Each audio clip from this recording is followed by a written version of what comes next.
A review of solving quadratics. In this video, we're going to look at solving quadratics by the zero product property, factoring, and also identifying the roots of a quadratic based on its graph. So number one, we're given the factored form and we want to find the solutions. Well, to find the solutions, once we're in factored form, we have to set this equal to 0. So in all of these examples, we have y equals a bunch of factors. The first step will just be to set it equal to 0. So I'll have 0 is equal to x plus 5, x minus 2. Once we have factors equal to 0, we can set each factor equal to 0 and solve each independently.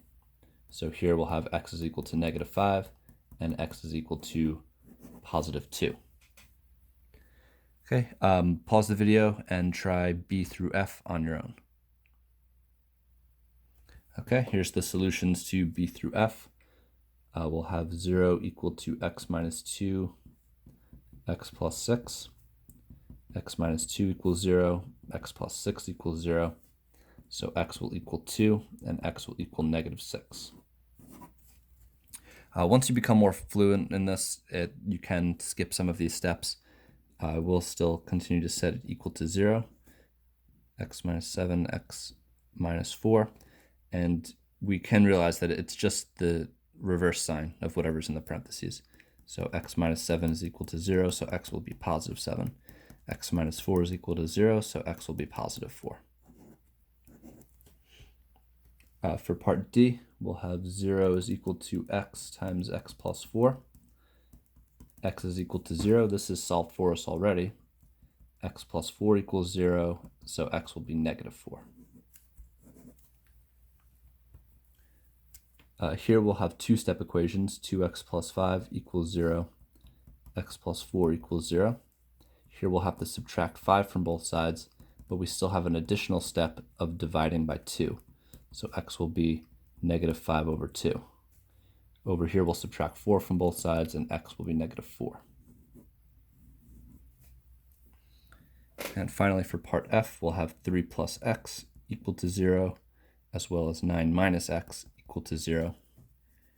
From here, we'll subtract 3 from both sides, so x is negative 3.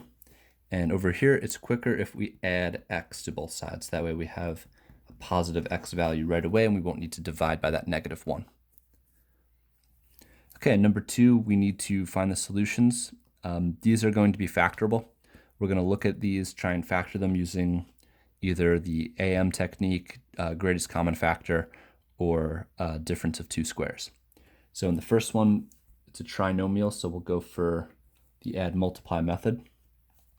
We can break this into factors that add to 5 and multiply to negative 6. So we'll need opposite signs. We'll go x plus 6 and x minus 1.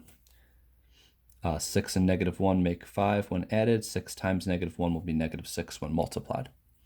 And x will equal negative 6 and x will equal positive 1. For part B, again, we'll use the add multiply technique. X plus 10. Oh wait, no, x plus 9, sorry. X plus 9, x plus 1. 9 plus 1 is 10. 9 times 1 is 9. And once we set each equal to 0, we'll see that x is negative 9 and x is negative 1. Try the rest on your own.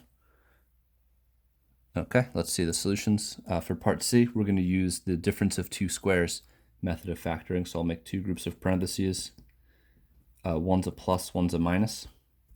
And we'll take the square root of each term. The square root of x squared is x. The square root of 16 is 4. So we'll have x is equal to plus or minus 4.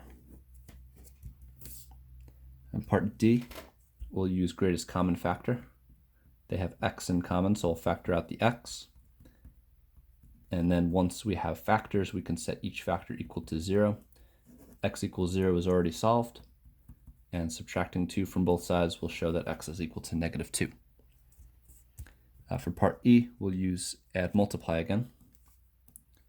Two groups of parentheses. We have a negative c term, so I need opposite signs. So one's a plus and one's a minus. And two numbers that add to 2 and multiply to 24 will be 6 and 4. I'll use a positive 6 and a negative 4. That way when they're added together, the result will be positive 2. So x will equal negative 6 and x will equal positive 4. For part F, again, add multiply is the way to go. We'll make our two groups of parentheses. We have a positive C term, so that means the signs need to be the same. And since the B term is negative, both will be negative.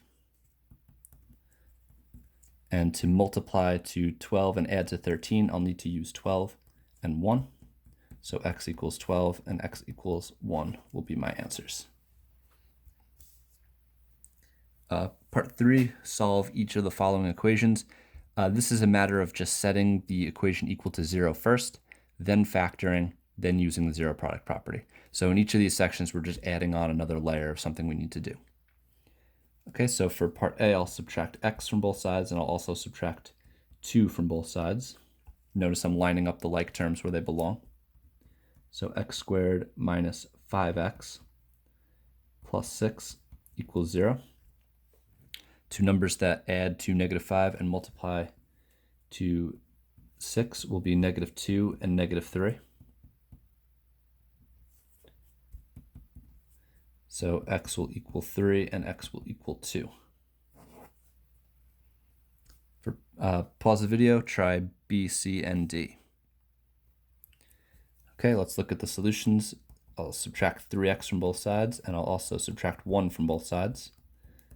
X squared plus 14x plus 49 is equal to 0. Two numbers that multiply to 49 and add to 14 are 7 and 7. So x plus 7 times x plus 7. So x will equal negative 7. For part C, subtract 2x and add 5. So x squared plus 23x minus 50 equals 0. Two numbers that multiply to 50 and add to 23 would be 25 and 2. And let's see, we have a positive 23, so let's have a positive 25 and a negative 2. So that way 25 minus 2 is 23. 25 times negative 2 is negative 50. And then setting each factor equal to 0 and solving will give us the opposite sign for each as answers, so negative 25 and positive 2. Part D, we have 3 terms that we need to eliminate, so I'll subtract x squared, add 5x, subtract 7. Subtract x squared, add 5x, minus 7. So x squared plus 4x minus 60 equals 0. Two numbers that multiply to 60 and add to 4 will be 10 and 6.